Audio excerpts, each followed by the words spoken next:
गायत्री महामंत्र एक बार मेरे साथ दोहराओ। ओम भूर्भुवः स्वः तत्सवितुर्वरेण्यं भर्गो देवस्य धीमहि धियो यो नः प्रचोदयात्। कल आपको बताया था भगवान निराकार है। बात चल रही है उपासना। उपासना को परिपक्व करना, पकाना।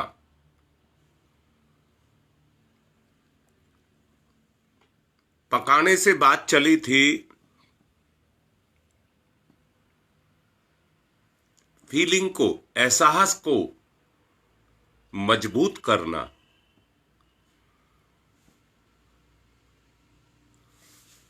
जो हमारे एहसास हैं उनको हम मजबूत करें।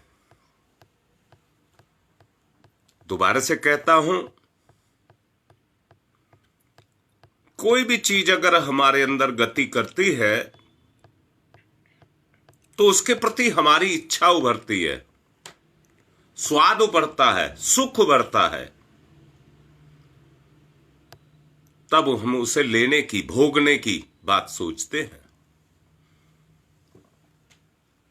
ऐसे ही इस दुनिया में भगवान भी है। भगवान को हमको आत्मसात करना है तो भगवान को हमें अपनी फीलिंग में जगाना पड़ेगा।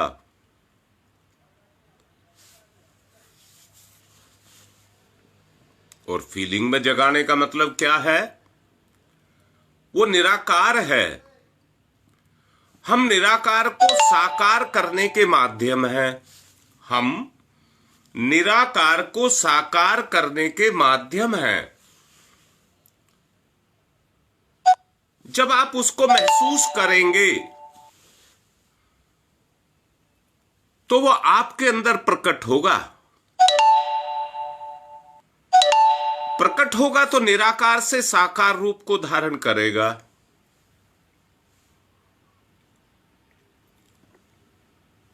परम पूज्य गुरुदेव ने अपने ही गांव की मेहतर महिला छप को, जो बीमार थी, उसकी सेवा की। परंतु वो सेवा अमर हो गई।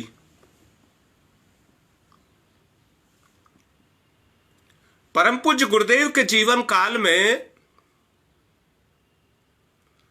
उसका भी एक अध्याय जुड़ गया।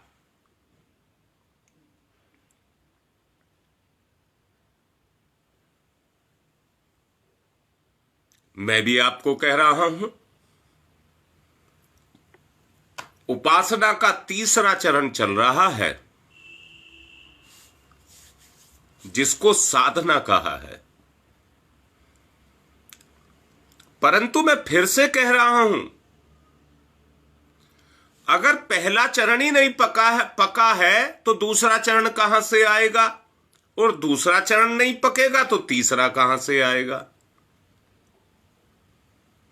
केवल सुन लेने से, 4-5 दिन आपने सुन लिया तो क्या उपासना साधना आपकी पक गई?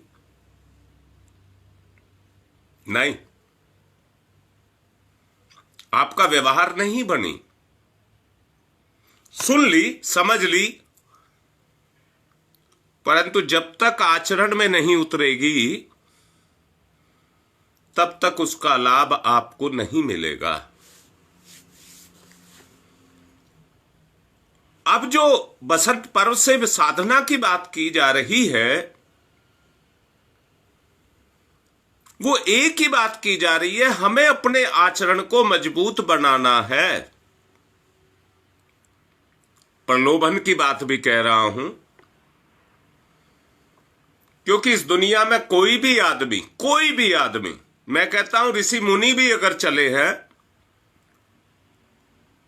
तो उनका परमात्मा के साथ लगाव जगा। उनका वही प्रलोभन था। उनका वही प्रलोभन था, वही उनका स्वार्थ था, परमात्मा को पाना।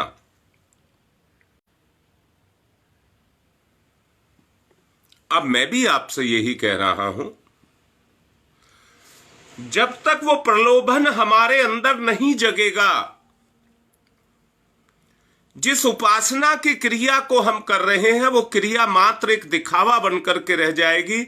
जहां हम जुड़े हैं, जिन वस्तुओं, जिन पदार्थों, जिन भोगों के साथ हम जुड़े हैं, उन्हीं के साथ जुड़े रह जाएंगे, परमात्मा के साथ नहीं जुड़ पाएंगे। जुड़ने का अर्थ है सांसारिक भोग विलासों का त्याग देना, और जुड़ने का अर्थ है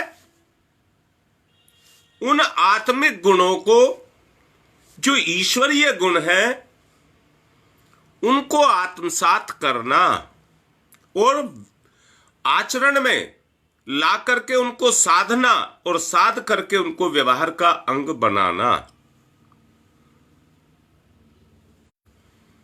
मैंने कहा गुरुदेव ने छपकों की सेवा की थी।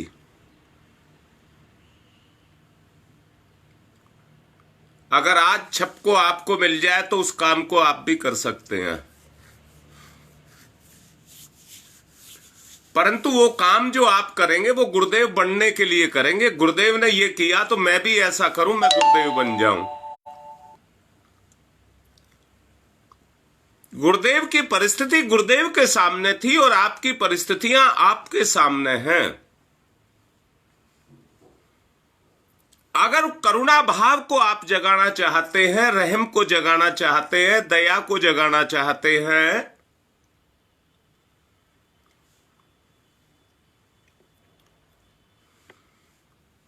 मैं दोबारा से कहूंगा,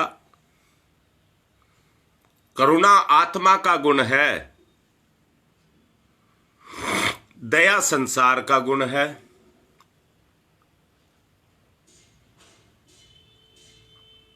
जब तक कमजोर के प्रति हमारा भाव नहीं जगेगा, अंदर की करुणा और बाहर की दया क्रियाशील नहीं होगी।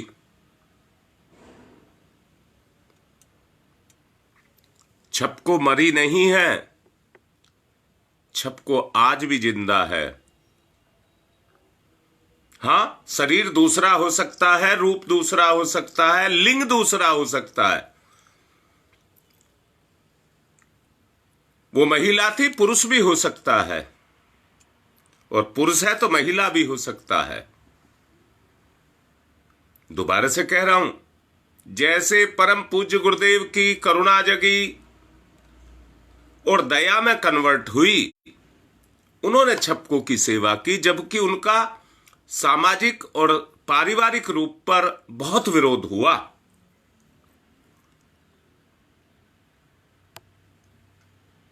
परंतु ईश्वर के गुण के सामने वो विरोध टिक नहीं सका।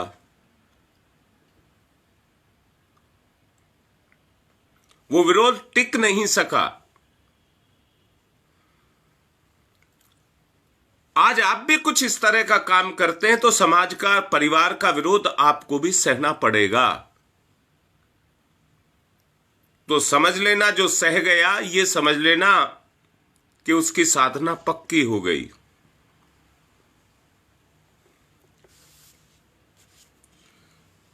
अब मैं एक बात आप लोगों से कहना चाहूंगा।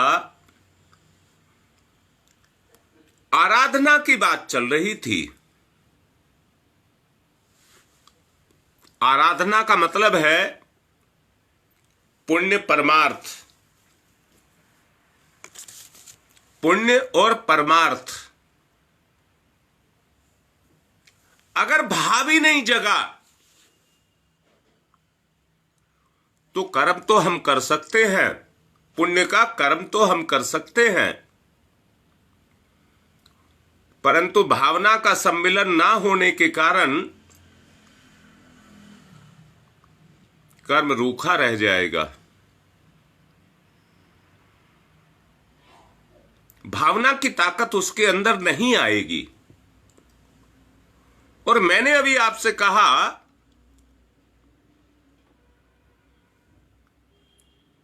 जुड़ाव जो होता है वो भावना से होता है।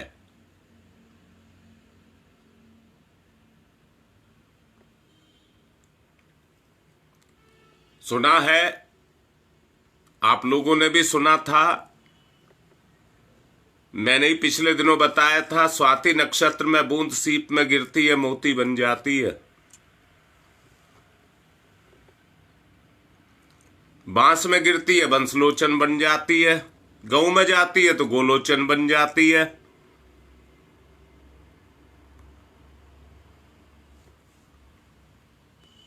वो उपासना का प्रभाव है, वो उपासना का प्रभाव है।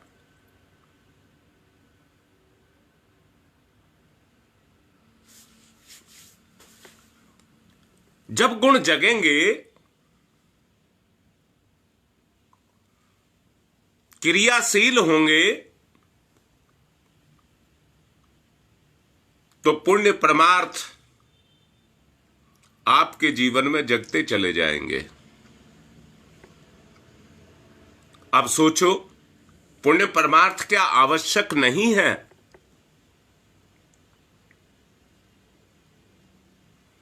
हमने लोभ को, स्वार्थ को आवश्यक मान लिया है।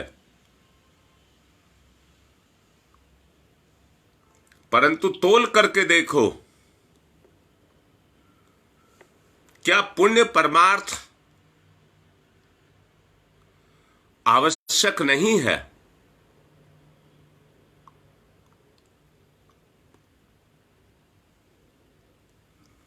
अगर आप आवश्यक समझते हैं तो गुण के बगैर नहीं होगा, गुण को जागृत करना पड़ेगा। नियम है, हम जो बोते हैं वो ही काटते हैं, ये नियम है। जो जैसा करता है वैसा ही पाता है।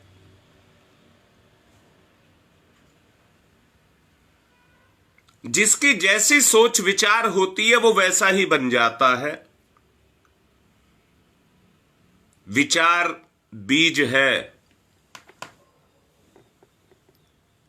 विचार से कर्म पैदा होता है, परिणाम के फल उसके ऊपर लगते हैं।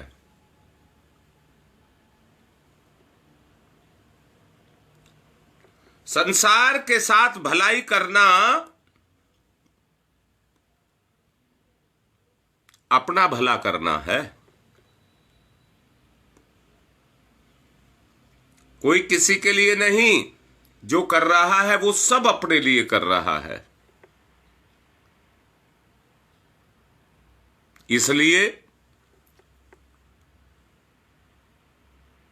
पुण्य परमार्थ करना, उस स्तर का करना जो आप अपना ऊंचे से ऊंचा स्तर चाहते हैं, तो उसी तरह की सोच हमको अपनी बनानी पड़ेगी।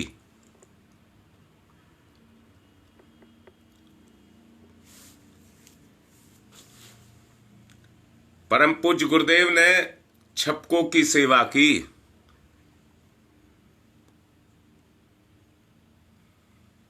पिछड़े हुए, गिरे हुए, पतित,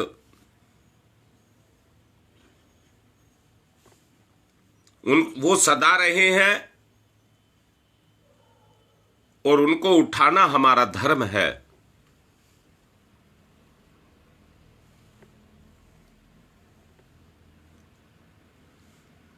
हम उनको ऊंचा उठाएंगे, परंतु अपनी आत्मा की नजरों में अपने आप को ऊंचा उठा लेंगे। पुण्य का प्रतिफल अगले जन्मों में भी मिल सकता है और इस जन्म में भी मिल सकता है, परंतु भाग्योदय उसी समय आपका होने लग जाएगा जैसे ही पुण्य परमार्थ आप करने लग जाएंगे।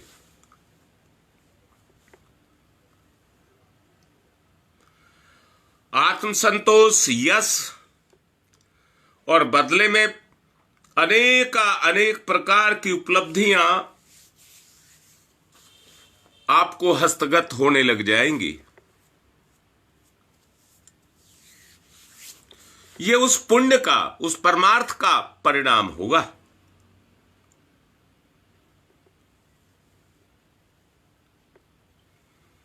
जानते हैं, आत्मसंतोष से बढ़कर के इस दुनिया का कोई फल नहीं है।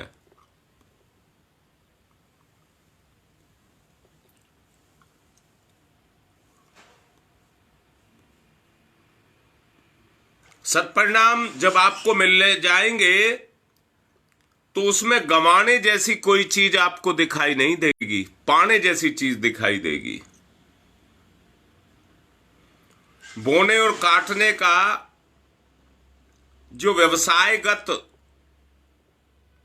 सिद्धांत है, उसके अनुरूप हम उस कर्म को करते हुए अपने परमात्मा यानी कि अपनी आत्मा, उसको प्रसन्न करने वाला सर्वोत्तम उपाय अपने आप अपने अंदर प्रकट कर लेंगे, जो हमारी आंतरिक प्रसन्नता का साधन बन जाएगा। संसार में जितने भी महापुरुष महामानव हुए हैं, उन्होंने जो कुछ भी किया, महानता के लिए जो कुछ भी किया, उन्होंने कोई जानबूझ करके नहीं किया, स्वभाव से किया। उसका एक इतिहास भरा पड़ा है। वो किया गया तो वो केवल एक दिखावा नहीं बना, यथार्थ बना और यथार्थ बनकर के सामने आया।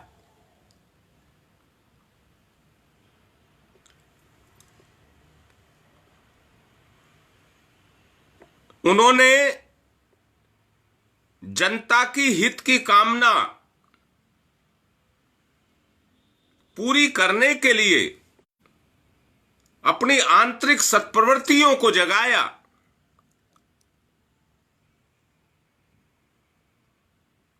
और जगा करके पुण्य परमार्थ का कार्य किया। उन्होंने अनेक तरह के कष्टों को सहा, परंतु बुराई के रास्ते पर नहीं चले, करुणा के रास्ते पर चले।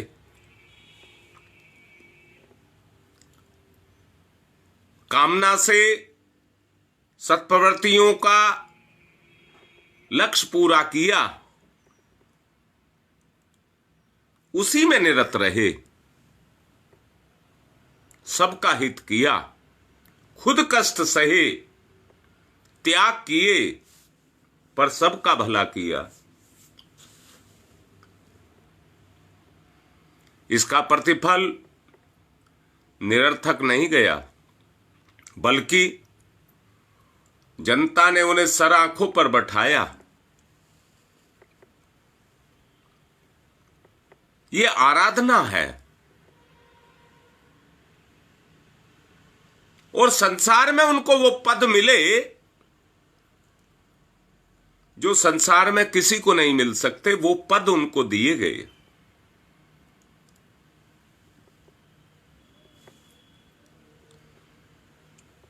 ऐसे पद जिनको पाने के लिए असंख्यों तरसते रहते हैं, वो पद उनको मिले। जनता ने अपनी बागडोर उनके हाथ में थमाई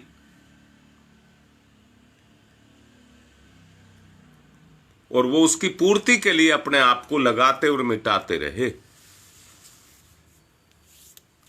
मैं पूछता हूं, सवाल है मेरा, इस जन्म को पाकर के, इस संसार में रहते हुए आपने क्या नहीं पाया। अच्छा बुरे का निर्धारण आप कर लीजिए। मैं तो ये कह रहा हूं कि इस संसार में रहते हुए आपने क्या नहीं पाया।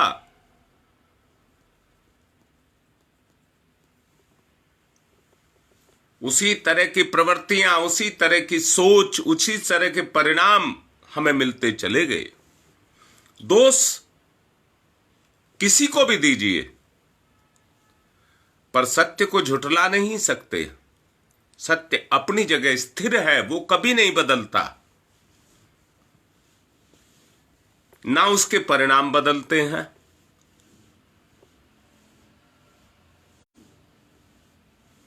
इसलिए मैं ये कह रहा हूं कि उस पुण्य परमार्थ को जो करुणा और दया के सहारे किया जाएगा, गुरुदेव ने एक छपकों की सहायता की, आप अनेकों की कर सकते हैं। दीन दुखियों को ऊंचा उठा सकते हैं।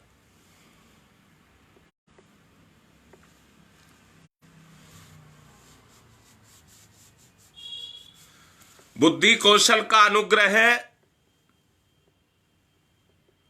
लाभ उठाने की स्थिति में आप पहुंच सकते हैं, उस स्थिति तक आप जा सकते हैं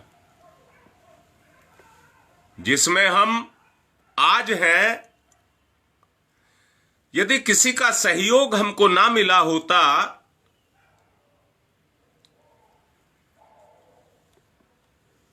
तो आज हमारी स्थिति क्या होती।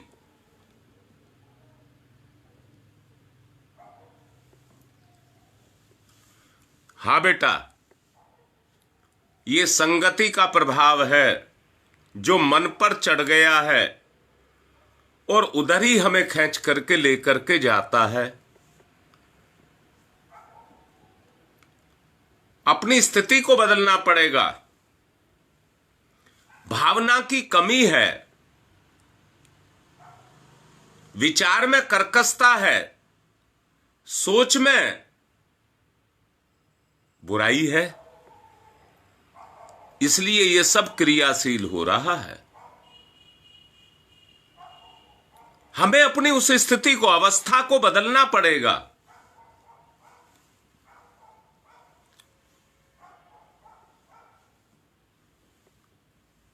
फिर दोबारा से कह रहा हूं, अगर स्थिति को आप बदलना चाहते हैं तो अच्छे से कान खोल करके सुन लेना। किसी के सहयोग के बगैर आप उस लाभ को नहीं उठा सकेंगे। जैसे बगैर किसान के खेती नहीं होती, सब चीज है।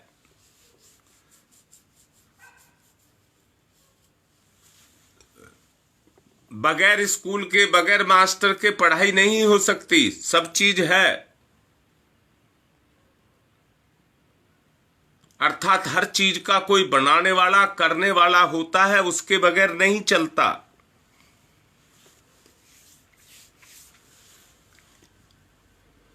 आवश्यकता उसी की ही है।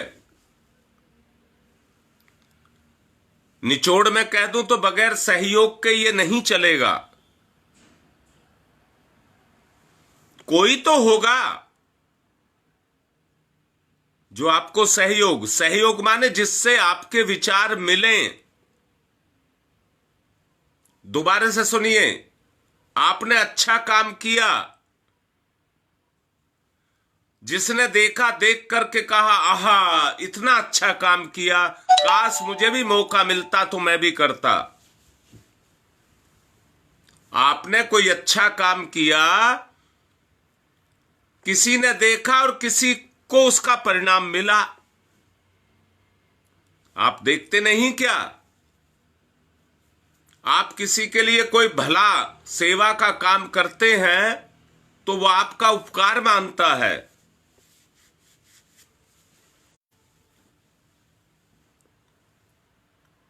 और उपकार का प्रति उपकार चुकाने का वो मौका ढूंढता है। हमें भी अपने बुद्धि कौशल का प्रयोग करना पड़ेगा।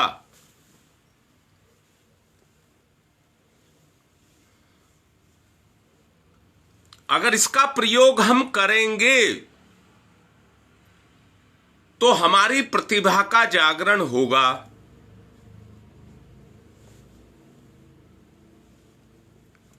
दुनिया में बहुत सी चीजें हैं जो जीवन उपयोगी भी हैं, शरीर के लिए साधन के रूप में भी उपयोगी हैं,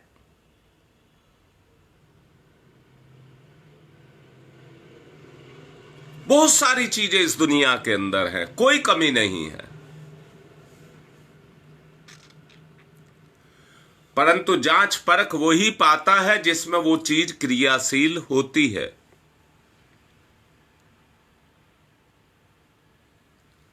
बगैर क्रियाशीलता के उसका लाभ आप नहीं उठा सकते।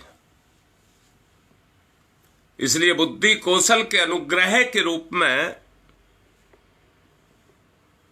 हम उसका लाभ उठाने की स्थिति तक पहुंच पाएं, और वो तभी संभव है जब हमें बढ़ने का सहयोग मिले।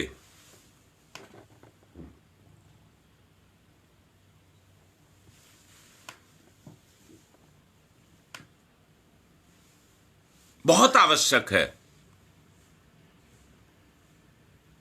हम जीवित भी हैं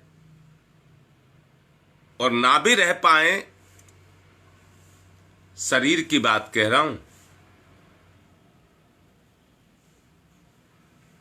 परंतु वो अवस्था आपके अंदर सतत जागृत रहेगी, आपकी चेतना में।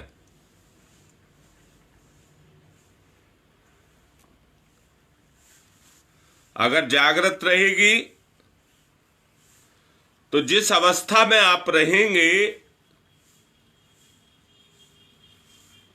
उसी अवस्था के अंदर आपके गुण क्रियाशील होंगे।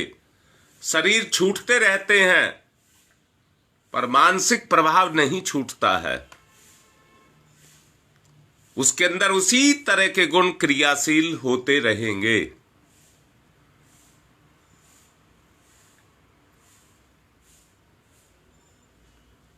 ऐसी दशा में यह आवश्यक है कि हम अपने जीवन रूपी इस बगीचे को सींचें। ऐसी प्रेरणा हमारे अंदर उठे कि हम इसको सजाएं और संवारें, और सजा संवार करके हम इसको हरा भरा बनाएं।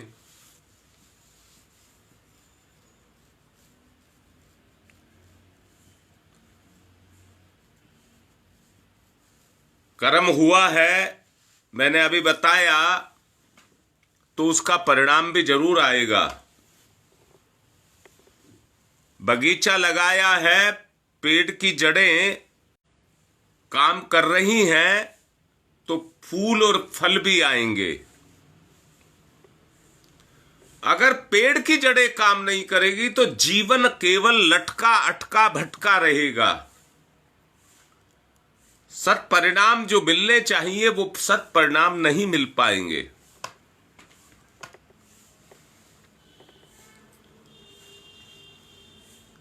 जीवन रूपी इस बगीचे को सींचना है। विश्व वसुधा को हम वसुधैव कुटुंबकम की भावना से ओतप्रोत करते हुए संपूर्ण संसार को परमात्मा की अभिव्यंजना के रूप में उसको हम साकार कर दें, क्रियाशील कर दें।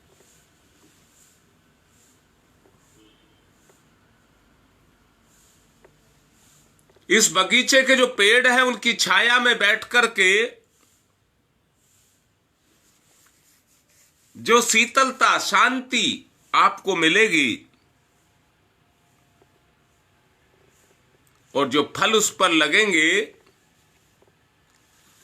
उसको खाकर के जीवात्मा अपना गुजारा करेगी।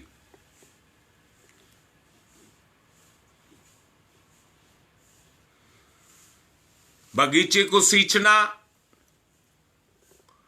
ऋण मुक्ति का सही तरीका है। इस विश्व वसुधा को सुखी समुन्नत बनाना ही हमारा परम कर्तव्य, परम धर्म है।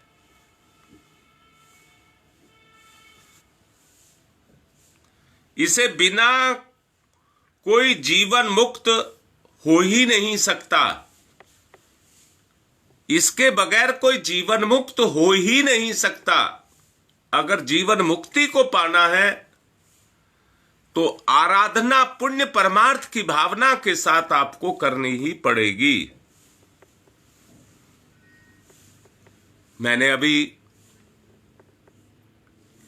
आपको उपासना साधना के 3 चरण बताए हैं। साधना उसका अंतिम लक्ष्य है, परिणाम है, फल है। जैसे जैसे परिवर्तन आते चले जाएंगे आपका स्तर उसी रूप ढलता हुआ चला जाएगा। आवश्यकता है उन परिवर्तनों को अपने जीवन के अंदर लाया जाए, क्रियाशील किया जाए। जो है जरूर, परंतु निष्क्रिय अवस्था में पड़े हुए हैं। अपनी पात्रता को इस स्तर तक हमें विकसित करना चाहिए जिसको देवताओं के अनुग्रह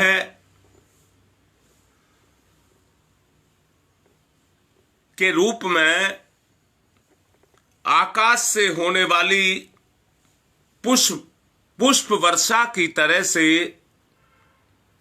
आप महसूस कर सकें। ये दैवीय अनुदान है जो जीव के ऊपर अंतरिक्ष से बरसते हैं।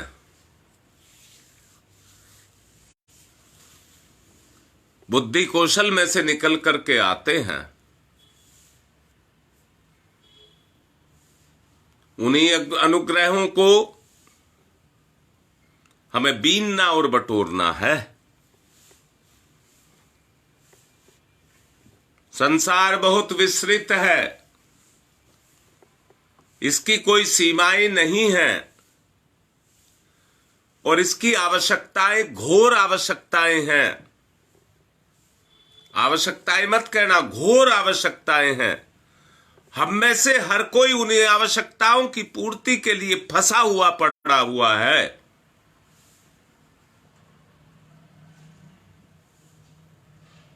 परंतु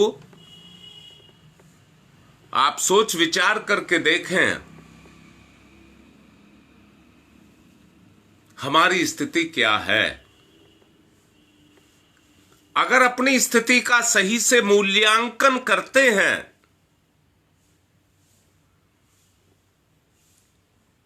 तो एक बात निकल करके आपके अंदर से आनी चाहिए। जब आपके अंदर से निकल के आएगी तभी आपकी आत्मिक जीवन में गति होगी।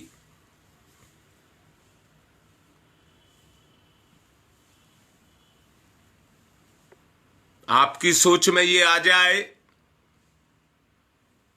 कि मुझको भी पुण्य परमार्थ करना है, तो उस तरह की भावना, उस तरह का बुद्धि कौशल आपका जगना शुरू हो जाएगा।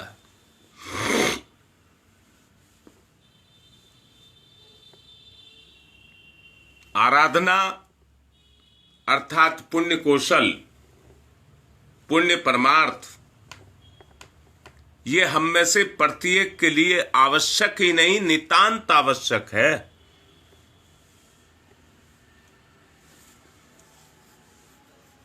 अदृश्य सत्ता से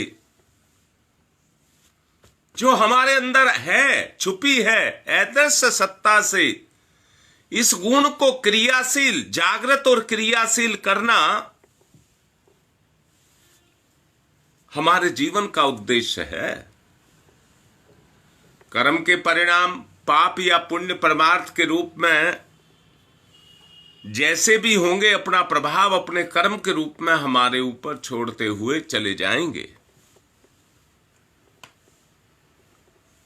उन्हीं अनुदानों को हम ग्रहण वरण करेंगे और वो हमारे ऊपर क्रियाशील होते हुए चले जाएंगे।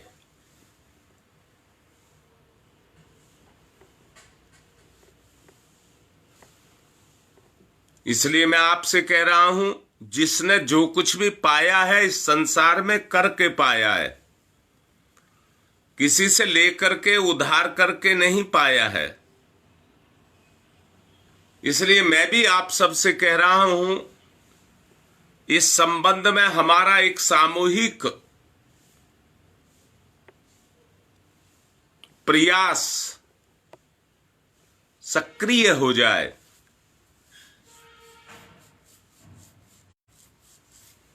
जिसमें सेवा सहायता का भाव रहे।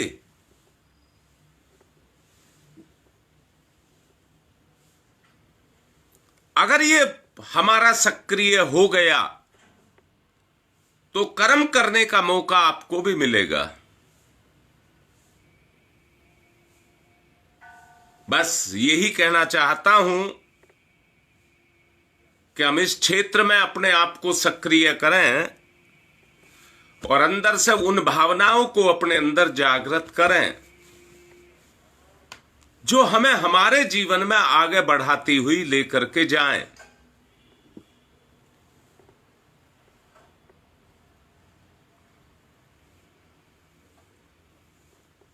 अपने आप को ऊंचा उठाना है।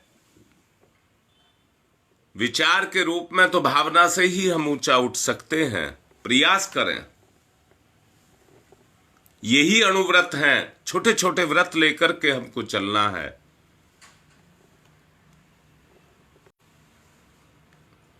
विस्तार से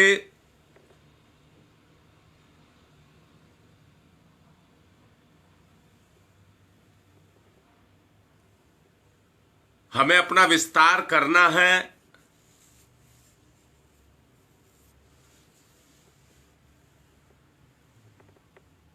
और विस्तार के लिए हमें पुण्य परमार्थ को सहायक बनाना होगा।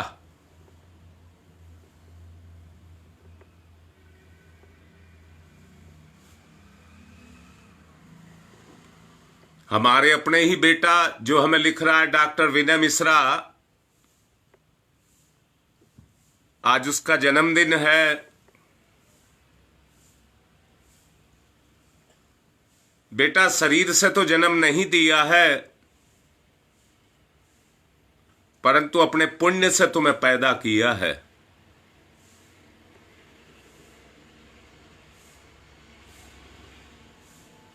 कुछ ना कुछ तो आदमी के साथ अपना संबंध होता ही है।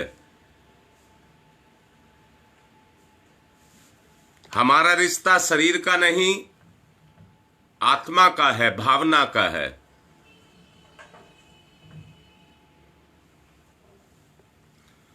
इसलिए भावना से हम प्रार्थना कर रहे हैं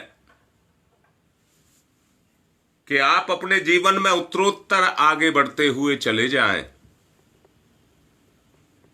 आपका जन्म लेना सार्थक और सिद्ध हो।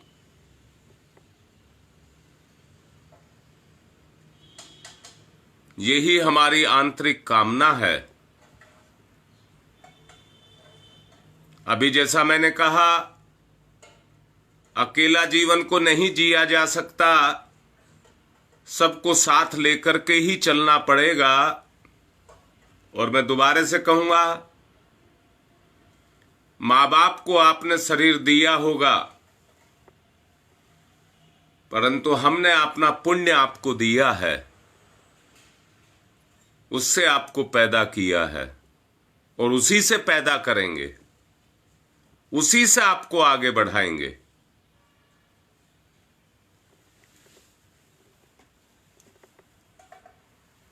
मैंने कल कहा था, एक हमारे कार्यकर्ता जो हमारी बिटिया है रश्मि, उसके पिताजी हैं जो आईसीयू में है, उसके लिए महामृत्युंजय मंत्र की जप की प्रार्थना की गई थी। कहा था सब अपने ग्रुप में डालें। कुछ ने तो डाले हैं पर सब ने नहीं डाले हैं। मेरी सबसे प्रार्थना है, करुणा भाव को जगाइए, पुण्य परमार्थ को करिए, आपके अंदर वो मादा पैदा हो जाएगा। फिर से निवेदन कर रहा हूं कि हम सब एक दूसरे का, अपनों का करें। आप अपने लिए उस तरह का एक प्लेटफार्म बनाते हुए चले जाएं।